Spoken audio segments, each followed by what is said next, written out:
예, 제3호 5일차 대표형 1번 풀어보도록 합시다.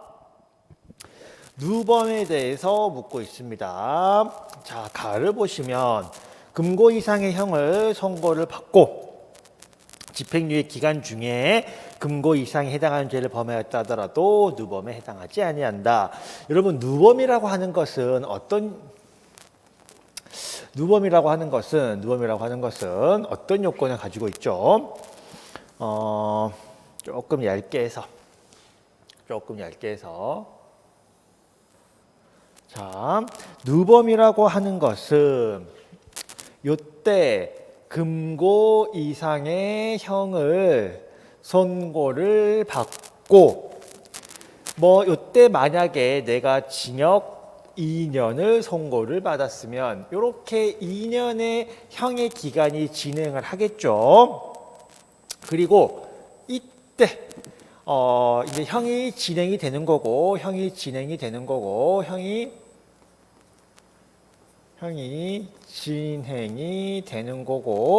이때 형의 집행을 종료했다.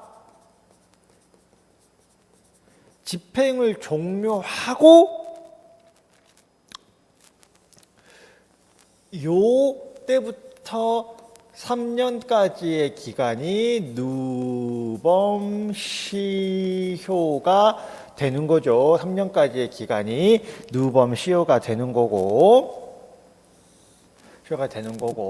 해서 이제 요때 사고 치면 누범이 되는 건데, 물론 이때도 금고 이상의 형을 선고를 받아야 하는 거고요. 자, 그러면 일단 선지에서 묻고 싶은 거는 이때 금고 이상의 형을 선고받기는 했는데 이때 다행히 징역에 집유가 선고가 되었다. 그래서 이때 집행유예 기간이 진행 중에 있다.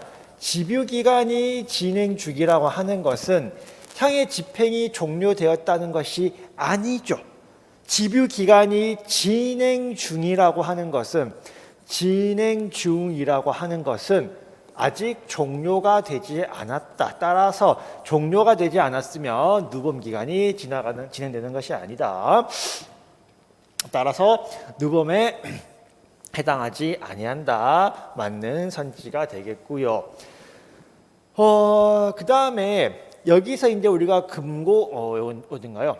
요때네. 법정형 중 벌금형을 선택할 때 내가 이때 사고를 칠 때 이 금고 이상의 형이어야 하는데 우리 법조문을 보면 우리 절도죄 같은 경우에도 징역 6년 이하 그다음에 일정 부분의 벌금으로 규정이 되어 있는데 요거는 법정형이고 네가 절도를 저질렀을 때 판사가 벌금을 선택할지 징역을 선택할지는 판사의 재량에 걸려 있는 거고, 만약에 판사가 다행히 벌금형을 선고를 했으면 이 선고형이 금고 이상이 아니게 되겠죠. 따라서 그럴 때는 누범 가정을 할 수가 없다. 맞는 선지가 되겠고요. 그 다음에 다를 보시면 전범도 금고 이상, 후범도 금고 이상인데 전자의 금고 이상도 선고형이고요. 후조의 금고 이상도 당연히 선고형을 의미를 한다. 같이 봤기 때문에 요거 틀린 선지가 되고요.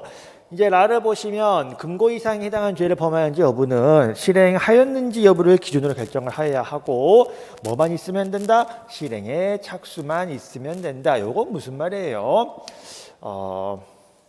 자, 요렇게 해서 여기 요 3년까지의 기간이 누범시효인데 이때 범죄의 실행에 착수해서 이때 범행이 종료했다라고 했을 때 여기까지는 누범시효인데 일부 범죄는 누범시효가 끝나고 진행됐단 말이에요. 그래도 여전히 이 3년의 기간 내에 실행에 착수만 들어갔어도 누범이 되는 것이고 기수까지 이를 필요는 없다. 따라서 보통 이런 경우는 여러분 포괄 일죄나 상습범인 경우가 많은데 이 범행 전체가 누범이 된다라고 우리가 공부를 하고 있죠.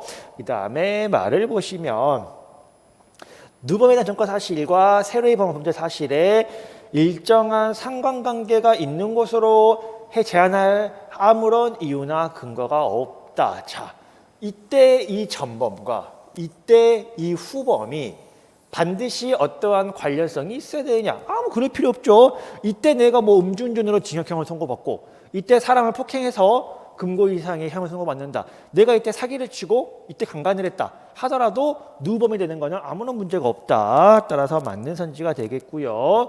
마지막으로 발을 보시면 금고 이상의 형을 선고를 받았던 효력이 남아 있어야 되는데 사면을 받아버리거나 집유기관이 경과를 해버리면 형 선고의 효력이 사라져버리죠. 따라서 누범 전과가 부정이 되는 것은 맞는 선지인데 다만 집유기간이 중이거나 가석방 기간 중이다. 아까 봤네요. 집유기간 중에는 아직 형 집행 중이기 때문에 누범 가중 안 된다. 가석방도 마찬가지죠. 가석방도 형 집행 중에 내가 징역 3년을 선고받아서 3년을 살아야 하는데 2년 6개월쯤 됐을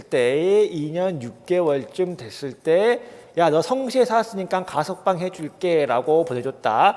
그럼 요 남은 6개월의 기간이 가석방 기간인데 그때 사고 치는 거 아직 형 집행 중이다. 아직 형 집행 중이기 때문에 누범 가중이 불가능하다. 그래서 틀린 선지가 되겠습니다.